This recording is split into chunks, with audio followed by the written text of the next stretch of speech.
So recently, some white guys and some black women swapped Twitter avatars or pictures online. They didn't change their content, they kept tweeting the same as usual. But suddenly, the white guys noticed they were getting called the N-word all the time, and they were getting the worst kind of online abuse. Whereas the black women all of a sudden noticed things got a lot more pleasant for them. Now, if you're my 5-year-old, your internet consists mostly of puppies and fairies, and occasionally fairies riding puppies. That's a thing, Google it. But the rest of us know that the internet can be a really ugly place. I'm not talking about the kind of colorful debates that I think are healthy for our democracy. I'm talking about nasty personal attacks. Maybe it's happened to you, but it's at least twice as likely to happen and be worse if you're a woman, a person of color, or gay, or more than one at the same time. In fact, just as I was writing this talk, I found a Twitter account called Sally Kohn Sucks. The bio says that I'm a man-hater and a bull dyke, and the only thing I've ever accomplished with my career is spreading my perverse sexuality, which, incidentally, is only a third correct. I mean, lies! But seriously, we all say we hate this crap. The question is whether you're willing to make a personal sacrifice to change it. I don't mean giving up the internet. I mean changing the way you click, because clicking is a public act. It's no longer the case that a few powerful elites control all the media and the rest of us are just passive receivers. Increasingly, we're all the media. I used to think, oh, okay, I get dressed up, I put on a lot of makeup, I go on television, I talk about the news. That is a public act of making media.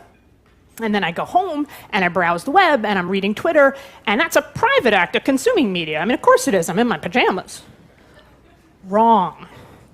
Everything we blog, everything we tweet, and everything we click is a public act of making media. We are the new editors. We decide what gets attention based on what we give our attention to. That's how the media works now. There's all these hidden algorithms that decide what you see more of and what we all see more of based on what you click on, and that in turn shapes our whole culture. Over 3 out of 5 Americans think we have a major incivility problem in our country right now. But I'm going to guess that at least 3 out of 5 Americans are clicking on the same insult-oriented, rumor-mongering trash that feeds the nastiest impulses in our society. In an increasingly noisy media landscape, the incentive is to make more noise to be heard. And that tyranny of the loud encourages the tyranny of the nasty.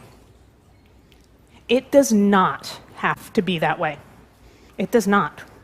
We can change the incentive. For starters, there are 2 things we can all do. First, don't just stand by the sidelines when you see someone getting hurt. If someone is being abused online, do something. Be a hero. This is your chance. Speak up, speak out. Be a good person. Drown out the negative with the positive. And second, we gotta stop clicking on the lowest common denominator, bottom-feeding link bait.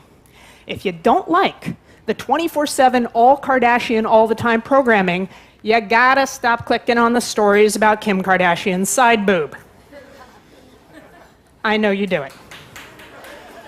You too, apparently.